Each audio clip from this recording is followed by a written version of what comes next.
The Australian First Responder Foundation aims to look after those who look after us. Welcome to our interview series. My name is Dee Milenkovic.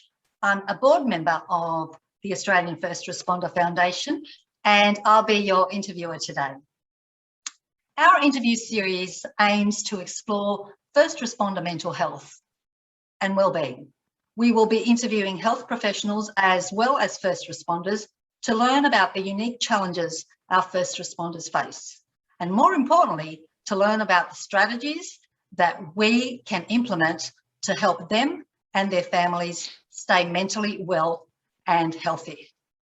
Because as our motto states, we want to look after these very, very important community members who look after us.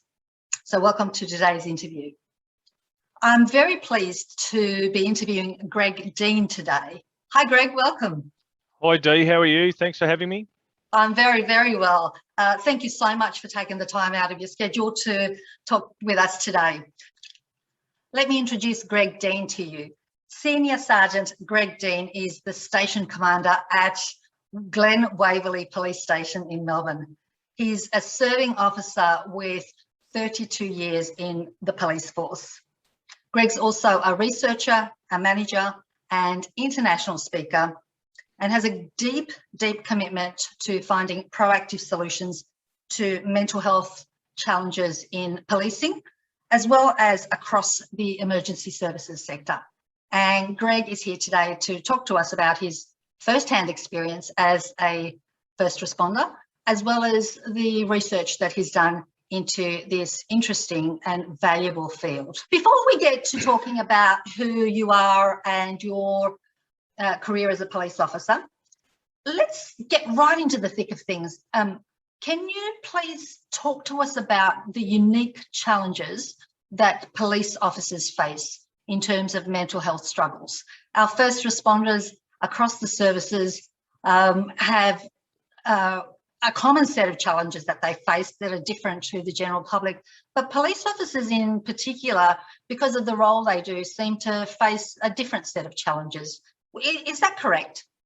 Yeah, it is. And I was going to say, it's not just police officers as such, probably more so than the others, but all emergency service sector workers, whether they're volunteered or paid, do and see a lot of things that the general community don't. And I like to explain it this way. Our minds and our bodies are programmed as humans. When you detect danger or you detect a hazard, you protect yourself, and a lot of the time you protect yourself by running the opposite way or getting out of the way of danger. So if your house is on fire, most people will run away from the fire, escape the danger. But unfortunately, as first responders, as part of our sworn role, we actually go towards the danger to help the community members. Now, whether that's a car accident, whether it's a gas leak, whether it's a fire, whether it's an armed robbery in progress, our minds are telling us, Greg, what are you doing? You're running towards the danger. But I'm overriding what my mind's telling me to do my job and run towards that danger. And over a long period of time, and sometimes depending on the person, a short period of time, that essentially creates some issues in your mind, and it results sometimes, if it's not treated proactively, it can really have some dire consequences. It's a really great way of explaining it, isn't it? You're going against every natural instinct that your nervous system is, every signal that you're being told by your nervous system to, walk in one direction, but you're going in the other. Yeah, absolutely. And so is the research showing that that's the core of the mental health struggles that our first responders have, the fact that they're fighting their physiology and their biology? That's part of it, but part of my personal opinion too, a lot of it has resulted around historically the culture and the stigma that exists in a lot of emergency services sectors, and I can probably comment more from a policing perspective.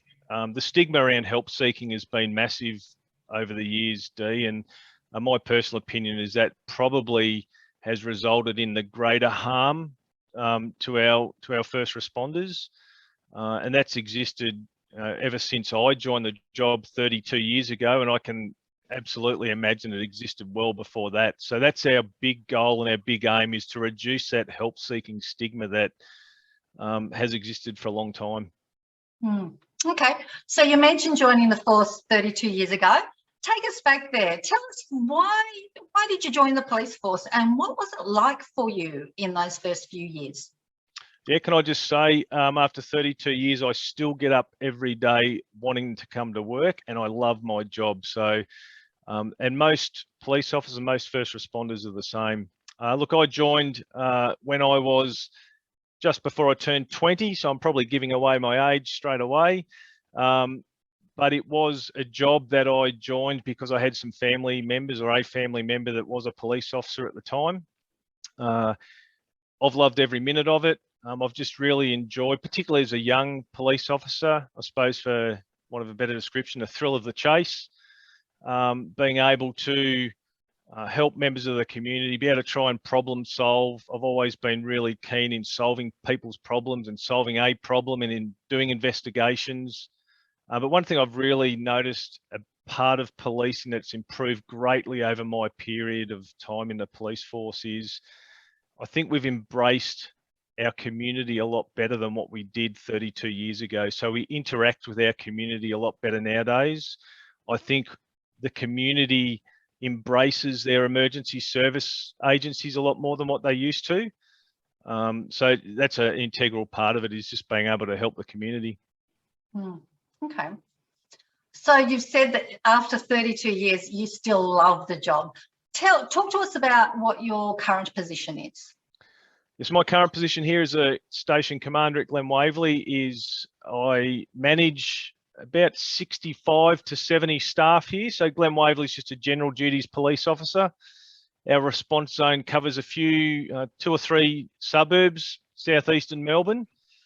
It's a extremely busy police station, and when I mean busy, our staff out on the patrols are constantly going to jobs. Some of our, the main issues that our staff face here are family violence, and our volume crime around theft from motor vehicles and theft of motor vehicles is a constant thing that we need to address. But more so in this current environment, Dee, the COVID environment, our staff experiencing extremely heavy workloads, and something completely different from a policing perspective, just around wearing PPE. As an organisation before this pandemic, it wasn't natural for us just to don PPE to go to jobs. So it's a environment that's absolutely just changing every minute of every day, and we just have to adjust to that on the run.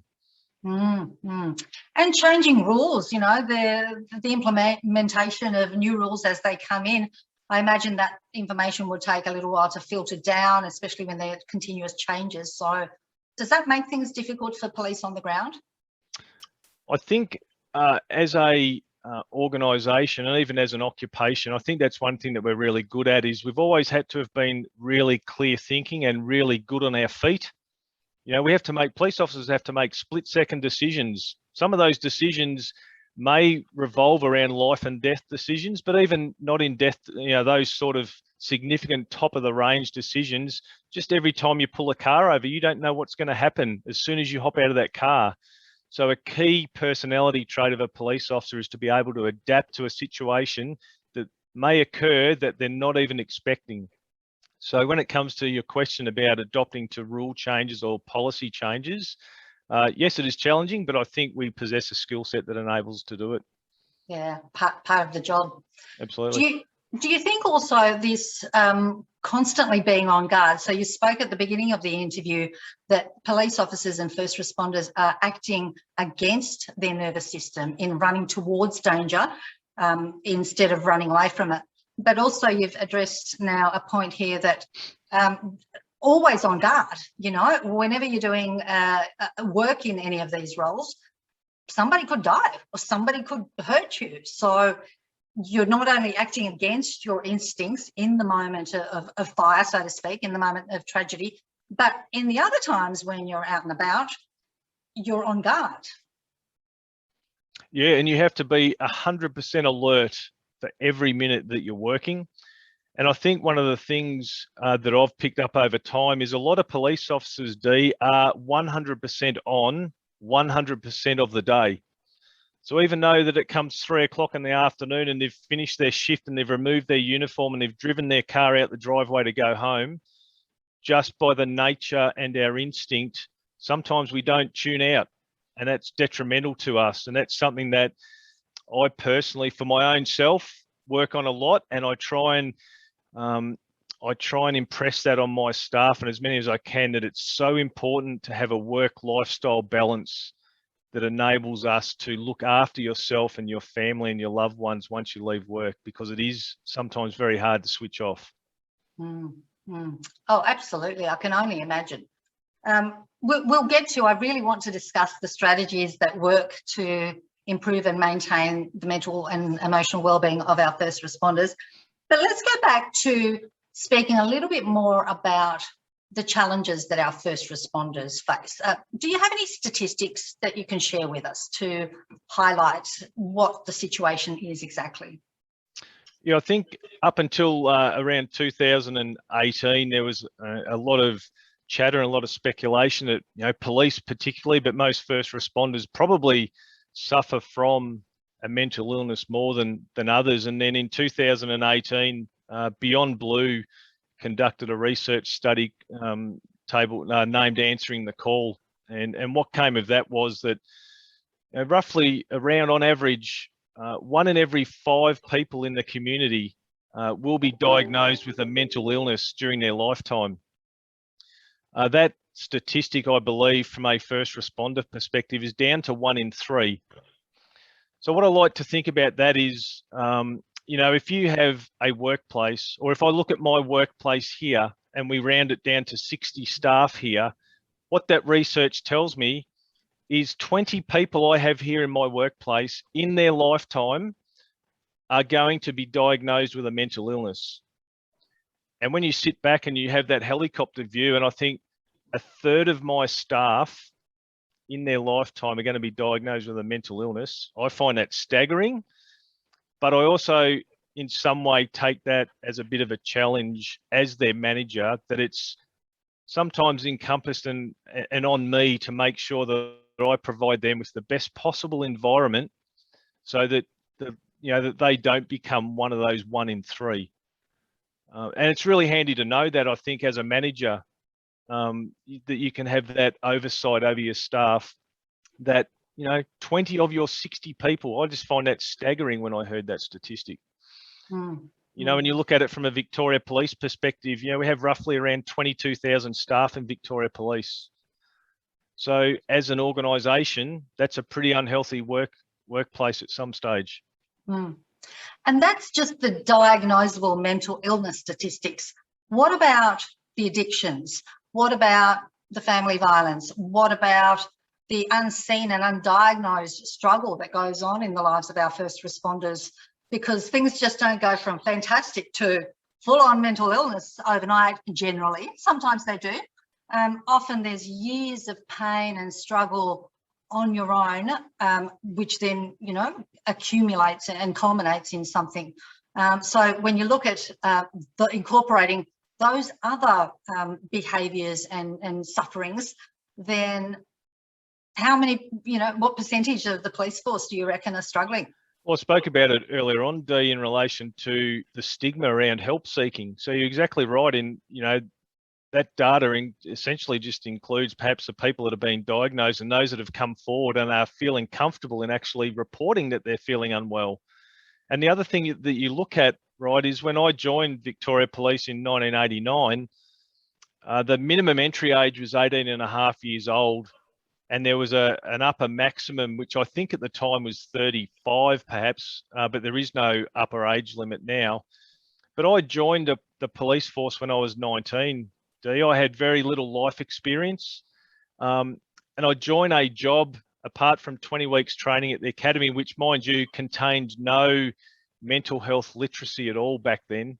And I'm thrust into a job when I go back to when I spoke about running in towards danger.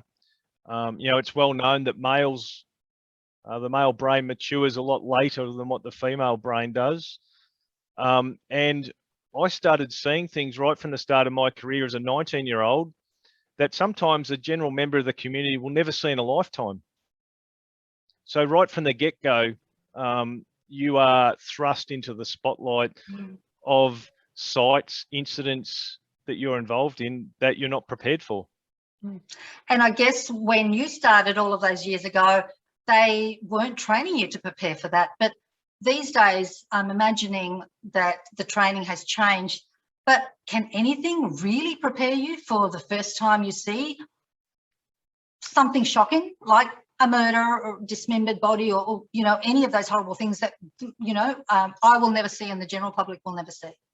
No, it won't. No amount of in-class training, online training will, because every circumstance is different and every person is different and they have different reactions, and their different reactions, Dee, are generally a product of potentially what they've been exposed to earlier in their life. And this is where I really find it's important as a manager that I know my people, because I'll give you a little bit of an example. Here in Glen Waverley, the demographic at Glen Waverley is a much more of an age population, and our guys and girls get called to a lot of natural causes deaths. Now, we might have a couple of young people here today might be called out to the natural causes death of an 85-year-old person. How do I know that my staff member, before they joined the job or 2 weeks ago, their 85-year-old grandmother passed away in similar circumstances? If I don't know my people and I don't know those sort of things, I'm not there to be able to be proactive and to intervene and to provide them with guidance and support. But what I suppose I was getting at is that there are things that influence the way our body reacts, not just whilst you're in the police force, but it comes about how you were brought up, experiences you had at school, your family lifestyle, all those sort of things. So it's not just what you see as a police officer or a fireman, it's about what your experiences also have been before you get here. Mm-hmm. And what you're currently experiencing at home, because just like the rest of us have arguments with our partners, we're going through divorces and custody battles, our children are struggling at school, we've got difficulty paying the rent or whatever, all of those struggles that the rest of us have. It doesn't mean that the police officers immediately have those struggles wiped. You know, they're doing all of the police officer stuff and dealing with this stuff as well. So it's a huge load. And you add on top of that, Dee, shift work, poor diet. You know, your bodies are not designed to be working night shift every 4 weeks. And because you are, your diet fails because you're eating on the run. So you're eating takeaway food. Because of your night shift, you're not exercising the way you should. And this is something that I've really picked up in my research and all that, is how important people's physical health is in relation to your mental health. Yet as first responders, we're set up to fail in that regard right from the get-go because of our shift work. You know, the guys and girls out on the van and the patrol cars may not even get a chance to return to the station to sit down and eat their Caesar chicken salad that they bought in. They may have had good intentions, but what's been put in front of them prevents them from doing that. So they end up grabbing a McDonald's hamburger through the drive-through on their way to job number 15 of 25 for the shift. And it's just like a big snowball. Yeah. Look, it doesn't sound very attractive. When I was speaking to my son about careers that he could do as when he left school, I remember speaking about the police force and saying, I don't know whether I would want you to do this. It would mean that you would probably never get another public holiday off to spend with your family. It would mean that you will see things that are going to break your heart. It will mean that you're going to be working shifts left, right and centre. I don't know whether I want to recommend that for you, you know? Yeah, and look, and to answer, look, I would absolutely recommend my two kids to join the police force if they wanted to.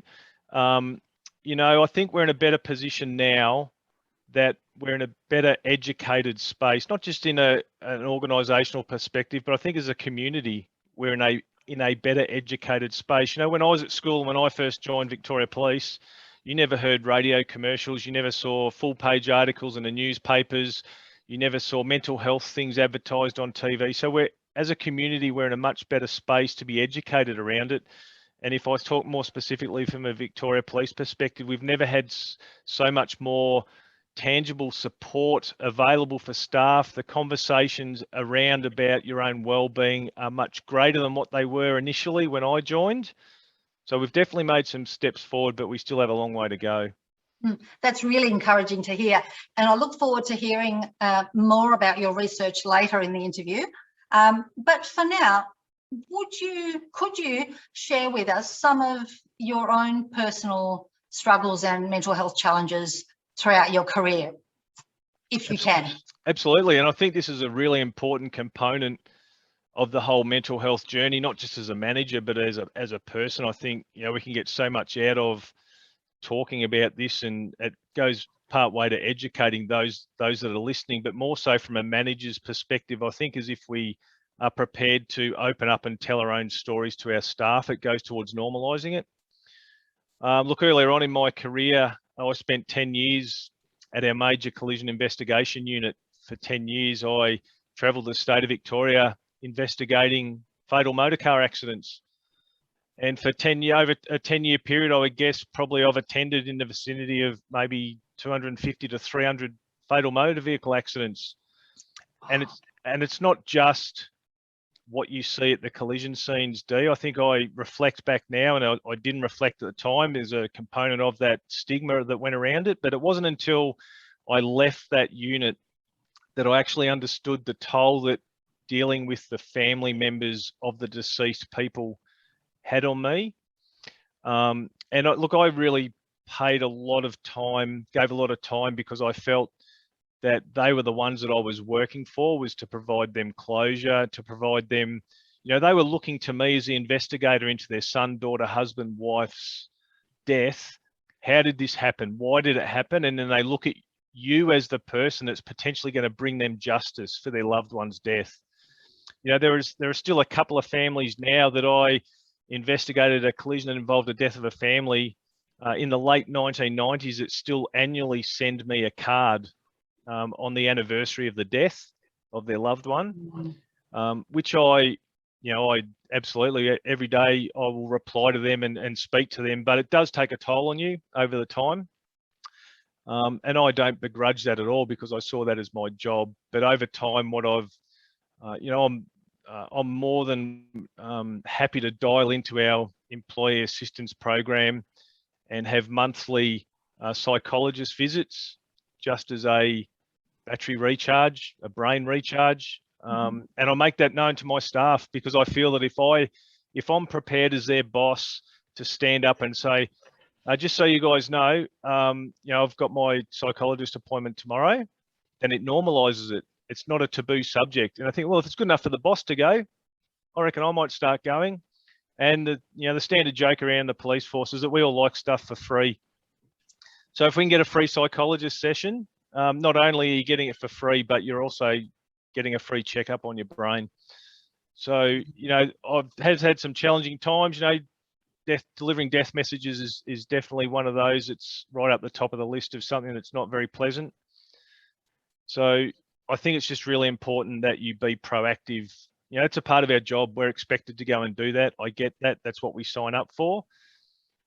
But it's just important that you take time to download your brain and to refresh all your batteries when you do that. And I find that as a manager, it's incumbent upon me to provide the environment for my staff to be able to do the same and to feel comfortable in doing it.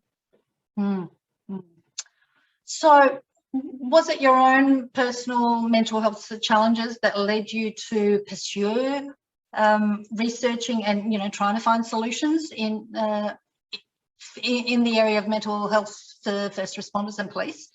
To be honest with you, Dee, no. I've always, ever since, even before I got to any sort of middle management sort of rank, I always saw myself as a compassionate person who didn't have a problem showing empathy towards others. So I always sort of found myself someone who would approach someone if I thought that they had some changed circumstances. I always found it to be a natural ability to perhaps to notice one of my colleagues was turning up later for work all of a sudden, or seemed to be telling stories about going to the pub more than what they used to. So I sort of had this ability to pick someone that something was going on. So no, it wasn't because of my own mental health that I did that. It was just something that I suppose was naturally blessed with. And it wasn't until 2016 when an opportunity came up for me here in Victoria Police to apply for the position of the manager at our Welfare Services Department.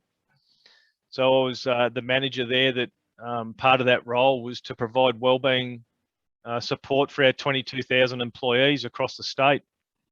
And it wasn't until I got there, as a manager prior to that at General Duties police stations, I had the task of looking after the wellbeing of my staff. But all of a sudden, when I got to the organisation's welfare unit, and I had a view organisationally of how we were travelling, that it sort of really sparked my interest. And it was, all of a sudden you realise how many staff members we had with terminal illnesses, how many staff members we had with kids who had terminal illnesses, how many staff we had with gambling addictions, all that sort of stuff. You think, wow, this has blown my mind away. I've got to start doing something about this. And that's where my research sort of kicked in around my Churchill Fellowship and wanting to dig deeper. Okay, excellent. So tell us about the Churchill Fellowship then. Yeah, so back in 2017, I applied for my Churchill Fellowship and was subsequently successful. So my research for my Churchill Fellowship was for early intervention into mental illness for serving police and for peer support for retired police officers. Our Chief Commissioner at the time, Graham Ashton, had the year earlier commissioned the world's first ever police mental health review. And that got released in July 2016 with 39 recommendations, which since its release, Victoria Police has committed to and has implemented all 39 of those recommendations. Mr. Ashton was my referee for my Churchill application. And in 2018, my Churchill took me to the USA, Canada, and the UK, where I spent those 8 weeks visiting other police jurisdictions across those countries to see what they do and see if we could better learn about how we could approach it. So I spent 8 weeks in 2018 researching that, which was an unbelievable experience. It's not only provided me personally with greater opportunities around looking after myself, as well as looking after my staff and other Victoria Police employees, but I've made lifelong friends. I've had opportunities to present at conferences overseas, still get involved a lot internationally, although it's a bit different now with it being all online. And, and probably one really important thing that's come of it, it's enabled me to be better educated about how to look after, my family and help them as well. We'll talk about the family of first responders because they're in a category of their own. But so your Churchill Fellowship study was around early intervention and peer support models. Can you talk about some of the early interventions that your research discovered were effective in preventing mental health issues and improving mental wellbeing? Sure.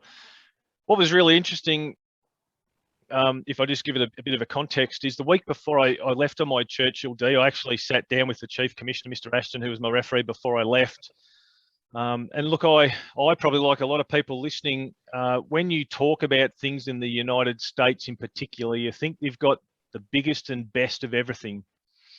That's just the perception I had. And I was in a mindset at that time that I was going to go to the USA and I was going to find every answer that I wanted in relation to mental health in policing. That was just my viewpoint. And I remember Mr. Ashton saying to me at this meeting, don't be surprised, Greg, if you get over there and you find out that we're the world leaders and they're going to learn from us. And I sort of took that with a bit of a grain of salt because I had this mentality that everything's bigger and better in the US. Fast forward 8 weeks, Dee, I came back and Mr. Ashton was 100% correct. I can just tell you that what we were doing back then in 2018 and what we are doing now in Victoria Police is so far ahead of all the police jurisdictions I visited across the USA, Canada and the UK. It wasn't funny. And most of the presentations I've done overseas and the conversations I've had with people have been around educating them about what we do in Victoria Police.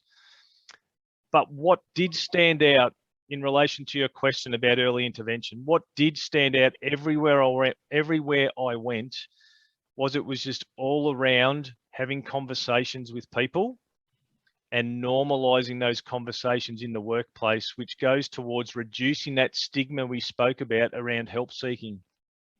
Now that stigma, which existed in Victoria Police, and I can talk about that because I've lived it for 32 years, that stigma around help seeking was that people were not seeking help because they were worried it was going to end their possibilities of promotion. They were worried it was going to end their possibilities of transfer. Some of them even were worried about it costing them their jobs. And that was the massive stigma. But what came out in my research whilst I was away is that if we normalise the conversation and it provides a safer environment for our staff to come forward and ask for help, then the chances of those staff returning to better health and subsequently returning to work in a much healthier and a more speedily time frame just exponentially goes through the roof. So regardless that Victoria Police from an infrastructure perspective, a wellbeing infrastructure perspective, was miles ahead than anywhere else I visited, it still came down to conversations, empathy, compassion, and how we talk to our people. Oh, that human factor that's never going to go away despite all of our advances in technology. Yeah. Absolutely. So you said that you as a manager and a leader, if you lead from the front and you say, hey, I'm doing this, it normalizes it for the people who you supervise.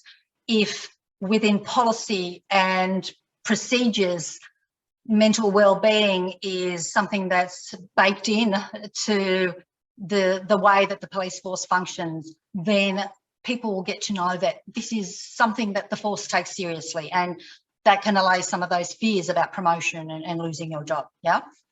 Yeah, and I think a lot of people, a lot of veterans that you speak to from a police perspective, those who have been those ones that have been medically ill health retired because of their mental illness, you speak to them and they have what I call organisational betrayal.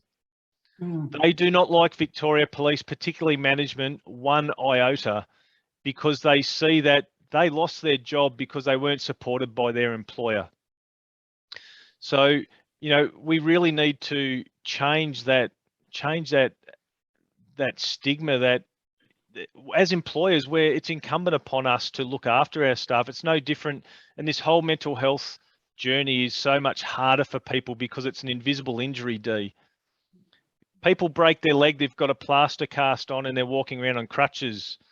They will be given and offered almost every known assistance and support to man. They'll have members filling their freezers with tuna bakes.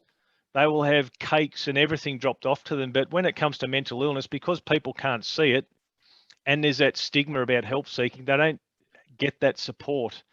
So there's that organisational betrayal creeps in because before they know it, they get served with an ill health retirement notice and they're out of a job and they blame their employer on it. And sometimes when you listen to their story, it's understandable. Mm-hmm. So the original injury of witnessing and experiencing the traumas is then amplified by the rejection from the people who should have been looking after you. Yeah, and I get, Dee, that not everyone is that compassionate, empathetic person. I don't think you can actually teach someone to be empathetic. I don't think you can put someone in front of a class and have an instructor stand up the front and be able to teach you how to have compassion. I get that that's the case, but what I would ask those people is to use their emotional intelligence to go, hey, you know what, that's not me. But you know what I'm going to do? I know someone who is that person. So I'll go and grab them and I'm going to put you in contact with this person who really needs the help. So as a leader or a manager's perspective, that is also good leadership, by using your emotional intelligence and going to, because that's fine if it's not you. And that's a really good self-awareness action that you've done. So that's, that's something that I've always thought of. It brings us nicely into a discussion about peer support. You've mentioned it, and Louise, the founder of the Australian First Responder Foundation, she studied peer support models internationally, and how they can help support first responders. So yeah, we're beginning to identify that this is a multi-pronged approach. There's no one solution to everything. We want our leadership to have policies and procedures in place to put mental health front and centre as a valid concern. We want our leaders to be leading by example and, demonstrating that it's okay to have the discussion, it's okay to go and seek help. And then a series of other interventions then, offering people a variety of people that they can talk to and a variety of, strategies that they can implement. And peer support, being able to talk to your colleagues who know exactly what you're talking about. Can you talk about why peer support is so helpful in looking after the mental health of first responders? First responders are very interesting people, Dee. We're very, very private. We really, really value our confidentiality. And if I talk from a policing perspective, as a rule, we're generally, we have particular jargon, we have particular idiosyncrasies that we deal with, and police officers in particular are very smart at picking intruders or picking perpetrators. And when it comes to we've already spoken about the stigma that exists around it. So before someone feels comfortable to be able to talk about their mental health problem, they need to be 110% sure that the person they're going to speak to, A, they trust, B, that person is going to understand the absolute need for confidentiality and privacy. Otherwise, you've got no chance at all about someone opening up to you. So if we take the trust and the confidentiality perspective, plus you talk about the individual nature of how first responders are and the job they do, this is where peer support becomes so important, is that you'll always find a first responder is more likely in the first instance to feel comfortable in talking to someone that knows how things work, that knows the system, that knows they can trust you, that has personally experienced similar things that they go through. So it would be really hard, I would suggest, for a police officer to go and speak to someone who's not a police officer about how they felt when they delivered a death message, because the chances are that person has never had to do that, so hasn't been in that situation. Victoria Police has an outstanding peer support program which has been in since the early 2000s, and we have, last I heard, over 900 qualified peers, and they're dotted all throughout the state of Victoria, and they play a pivotal role as part of my delivery of wellbeing support. I have a number of peer support officers here at my police station, a number of peer support officers in my local area, and they are generally my first point of call, because sometimes they're of a similar rank to the person that needs that support. Sometimes there's still that stigma about, does the senior constable feel comfortable talking to the senior sergeant? So if you can get someone that's of a similar rank, a similar work unit, then sometimes that's just the in you need to get that conversation going. So that's why peer support is so important. Can you briefly describe a little bit more about how the peer support program works? And you've talked about trained peer support people. What's involved in the training, and then how do the peers reach out? Who reaches out to whom? Yeah, so here in Victoria Police, our peer supporters, before they even find themselves on a course, they have to be nominated by a current peer to undergo training. So the reason that's been put in is so that we eliminate people volunteering for it because they want to fill their resume or their key selection criteria, because they're doing it for the wrong reason. So to be an applicant for a peer support training course here in Victoria Police, you have to be nominated by a current peer, and that's a bit of a safeguard to ensure we're getting the right people. There's a 2-week, they then undertake a 2-week course before they're qualified to undertake the role of peer support, and that course covers a lot of stuff around, and look, some of it also does include, and quite rightly so, about their own health and well-being, because as a peer supporter, you open yourself up to become a victim of vicarious trauma yourself, as you can imagine. So it's very important that we get the right people. It's very important that they're the right people, A, to be able to provide that trust and confidentiality, that they're the right people that are going to represent Victoria Police in that peer support role. And then how it works, D, is once you become qualified, each workplace openly advertises who their peer supporters are. So we have posters dotted around our workplace. You know, your peer support officers here are Greg Dean, whoever it is. I'm always advertising the point, whether it be through in-person meetings, our readouts, and it's about them also proactively activating themselves. You know, so they've been trained, so they have that ability. Like I said earlier on, you know, they can pick that. All of a sudden, you know, Greg's normally really professionally groomed when he comes to work, but I've just noticed over the past couple of weeks that he's really untidily dressed, and you know, just pick up, you know, all of a sudden Greg's normally a dynamite with his paperwork, but it's being submitted much later and it's not the same. So they've got that quality to do that. And more often than not, our peers will self-activate themselves. Once they have a link in with those people, then that confidentiality obviously exists. The only time that they'll generally escalate anything around any meeting or conversation with a colleague is, you know, if it fits into the life-threatening circumstance, you know, there's threats of self-harm or something like that. But you know, it's also very important. Then they get refresher train courses once a year as well, and a lot of that's based around decompressing and looking after their own well-being. It's a very, very, very positive program. It's got some outstanding reviews. In actual fact, on the basis of Victoria Police's peer support program, I was able to help initiate both Northern Ireland and London's first ever qualified peer support trained staff. That happened last year, and I got the honour of actually sitting down virtually and speaking to His Royal Highness Prince William as a result of that. So it's just really confident to know that, you know, all around the world, what we have, the model we have here in Victoria Police is actually recognised internationally, that it's actually been rolled out in the UK, in both Northern Ireland and London. That's amazing. What about, you mentioned that you're involved with other first responder areas, not just policing. Can and does this peer support model travel and translate to other services? Yeah, absolutely it can. It's I suppose it's a little bit it's a different beast, I suppose, from a volunteer perspective, because the dynamics of it's just a little bit different, because you're not catching up as often as what you know, paid first responders are. But it's a transferable model that I've got no doubt that could be moved across the whole sector. I know that some of the, you know, the paid, like Fire Rescue Victoria and Ambulance Victoria, have their own models.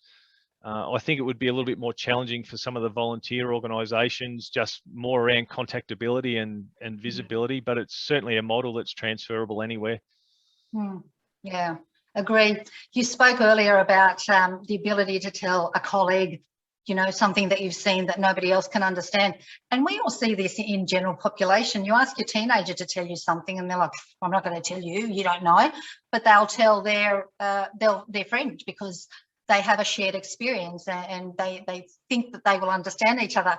And if I can share something personal, my father worked at BlueScope here at the Steelworks for many, many years. And he did his night shifts, driving the crane, working in a factory. And we knew he did that, but we didn't know anything about it. But a couple of years ago, I worked at BlueScope in the same section that Dad worked in. And then lo and behold, when he spoke about number 14 crane and number 32 coil bay, I knew what he was talking about.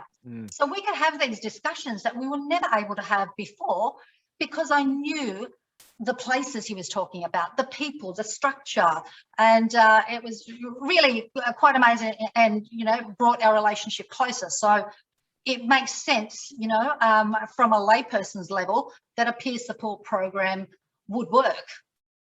Yeah, and we've even, you know, in Victoria Police now, we have a veterans peer support program. So not only do we have a peer support program for serving employees, but we have a newly established veterans peer support program, which the peer support staff are actual veteran police officers. So we're still maintaining that continuity of peers who have experienced the same issues, the same circumstance, the same incidents that our veterans who might be reaching out for help. Because the problems don't end when their retirement comes. Is that what you're saying?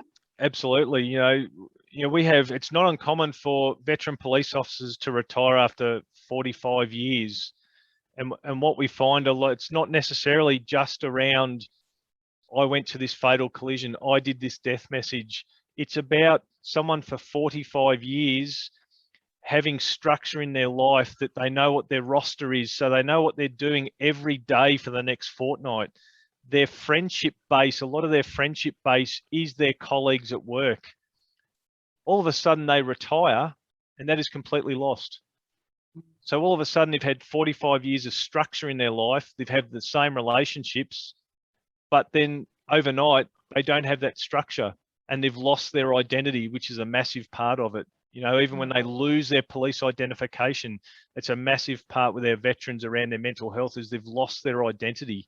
So it's not just that trauma, the actual traumatic events they go to, it's all that other little stuff too that's just built up. Sure. And the other group that's involved in all of this is the family of the first responder. We've spoken about police officers, retired police officers. Can you speak about some of the challenges that family of police officers chase? I think you've mentioned some of them already, but please feel free to go over them again. Yeah, the education of families, Dee, for me is massive, and was one of my recommendations that I came back with my Churchill was to better educate our families. I know historically, and I'm talking from a personal viewpoint here, is I've always kept my family out of a lot of what I see and do work for good reason. You know, I don't need to, when I was at the major collision unit, I didn't need to go home and tell my family what I'd witnessed during the day. My wife is a serving police officer, so sometimes that does create problems because we start talking about work too often instead of tuning out of being at work. But I think we need to involve our families a lot more, because it does potentially create a divide, particularly if you're talking about, parents and partners, that we don't talk to each other enough. But if I look at it from perhaps more of a selfish standpoint around about this wellbeing space, and I mean partners particularly, or families particularly that are non-police families, a lot of families do not, firstly, don't understand what support services that are actually offered to their partners who are serving police officers, which moves on to, I can guarantee you the majority of our partners don't even realise that those support services are actually offered to your immediate family as well as the serving staff. So in other words, my wife and my two kids are availed of the same support services that I'm allowed, even if my wife wasn't a serving member. They're actually allowed to use those same services at no cost. And it doesn't just finish when I leave Victoria Police Day. I'm availed of those services lifetime, even when I retire, and that goes for my family as well. Now, if we don't educate, and we never have up until recently even thought about educating our families about that, because our families, whether it be our children, our husband, our wife, our partner, we spoke before about vicarious trauma. Firstly, our families can be exposed to that vicarious trauma, so might need that support. The other thing is that if we educate our families, as an organisation, we're actually gaining extra sets of eyes and ears to keep an eye on our staff. So when Greg goes home at night, and if my family understand that potentially symptoms of a mental illness might mean that instead of Dad having 2 beers a week, why is Dad buying a slab of beer a week now? Why is Dad swearing so much more than he used to? Why is Dad more cranky now? Why is he not? Why is he always tired? Traditionally, before any education, they might just think, oh, he's just sleepy, or he's just really thirsty, that's why he's drinking. But they're classic signs that could be a flicker of a trigger for them to go, hey, Dad, why are you drinking all that beer all of a sudden? Or ultimately, they could call my boss and discuss it with him, they could call the support services available and try and link in that way. So there's lots of different reasons and positive reasons why we need to educate our families so much more. Yeah, that's really good to hear as well. Greg, you've been very, very generous with your time. Let's start to wrap up. So to summarise, the first responders and police in particular face some mental health challenges that are in addition to the ones we face as normal population. So they're experiencing divorce and arguments and, you know, issues with paying bills and you name it, all of the everyday problems. That doesn't absolve the police officers from having those. So they have those, and then on a daily basis, they're working against their nervous system, running towards danger instead of running away from it, and seeing sites that are horrific, sites that are tragic, and then having to bear that day after day, year after year. So it's completely understandable that they're in a prime position to really struggle with their mental health. And we've spoken about the fact that, in order to support our police officers and first responders, it needs to be a multifaceted approach. We need to have the supervisors, the policies, the procedures from top down saying, hey, we're taking this seriously. We want to look after you. We need the police officers to understand the importance of healthy diet and exercise and sleep and how difficult all of that is when you're a shift worker. And we've spoken about the peer support model as a really effective model that's proving to be a cost-effective and, you know, very efficient and effective way of keeping people mentally and emotionally healthy who are in first responders. And educating and supporting the family as well is in there.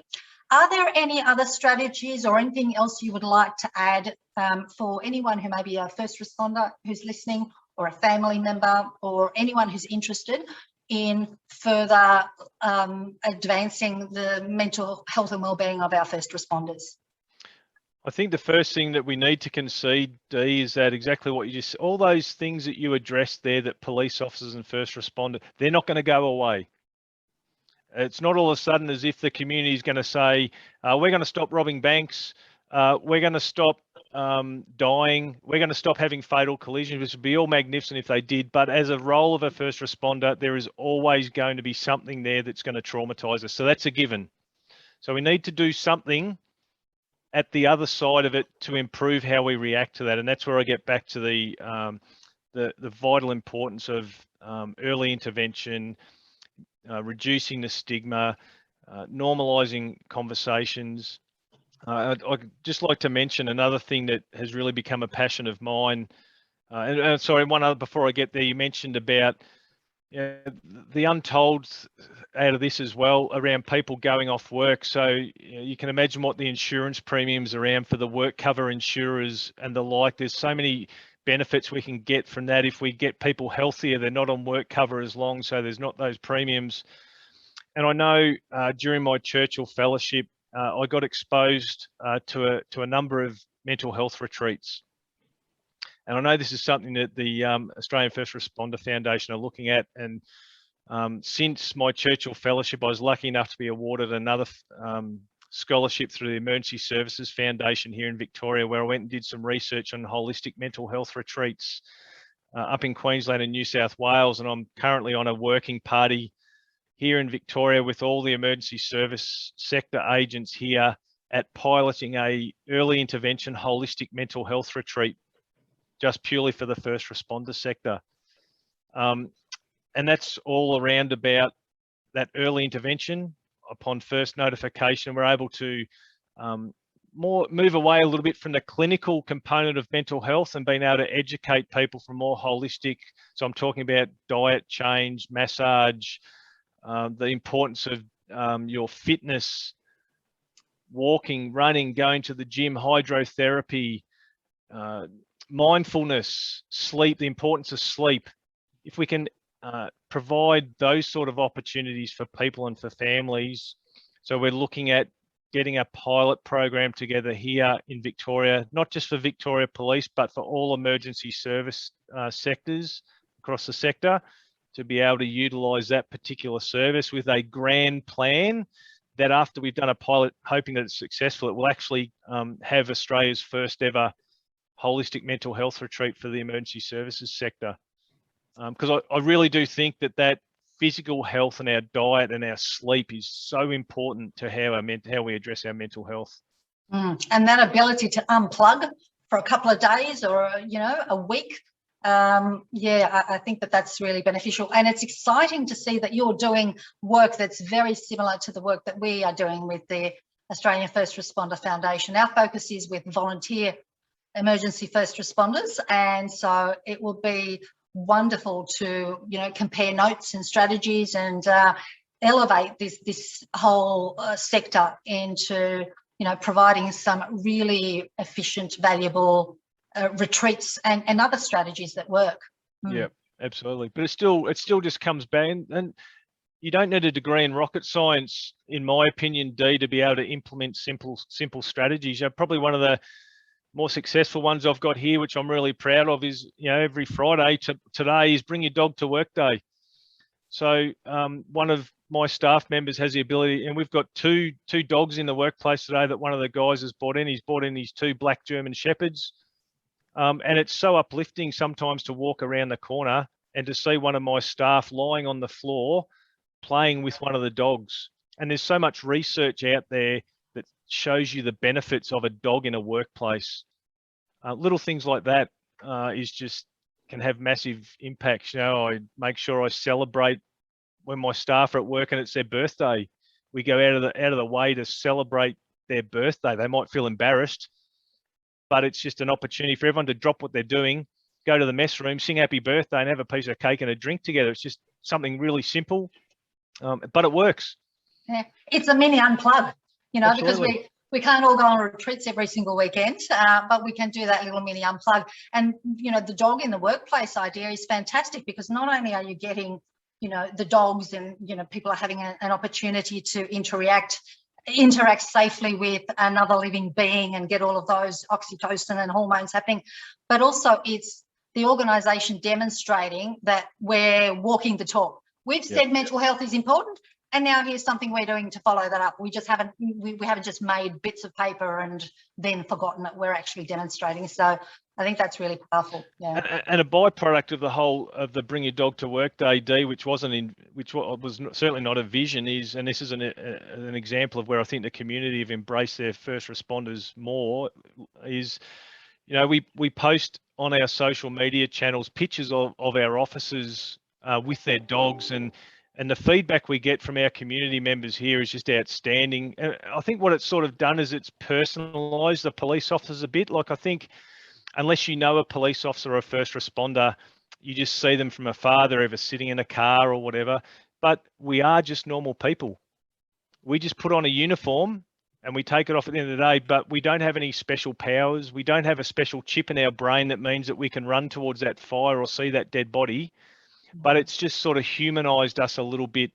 And the feedback we get from the community over a simple photo of an officer sitting there with their dog has been outstanding. So it's good for the community, but it also, the members see that positive feedback on the social replies, and it's refreshing for them as well. Okay, we've talked for a really long time. You told me that you could talk forever on this, and I can ask questions forever, but I'm mindful of respecting your time. So let me ask 2 things of you, please. If there is a first responder or family member of a first responder who's watching and would like to follow up to learn some more information and strategies, where can they go? And Sure. The other one is, after you give us those contact details, if there's anything else that you'd like to speak about that I haven't asked you about, please share so. Sure. So from a Victoria Police perspective, there's a couple of contact details I'd like to provide for them. So there's a 24/7 phone number for our employee assistance program that they can contact to get confidential support, and that phone number is 1300 090 995. So that's for confidential support. We have a number of websites that they can go to. So any of our veterans who are looking for support, whether to be linked up with a veteran peer support, or they can just go onto the website to find any information they want. That is Police Veterans Vic, so policeveteransvic.org.au.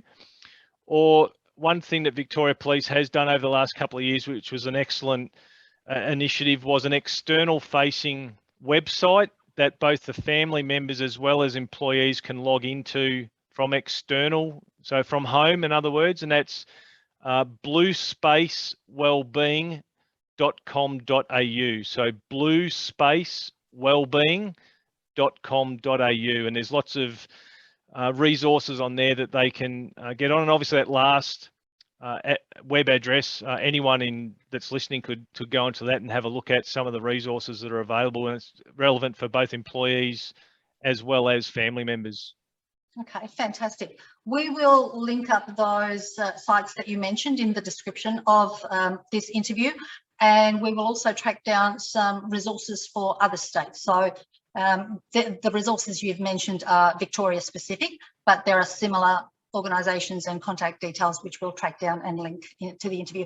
So yes, finally, Greg, if there's any final words you'd like to leave us with, that would be great. Yeah, a couple of things. I'm more than happy to provide my own personal work email address. If anyone is wanting to contact me, whether it might be about my research from the Churchill Fellowship or my emergency services, absolutely happy to take any emails. And if I can, I'll just read that out for you.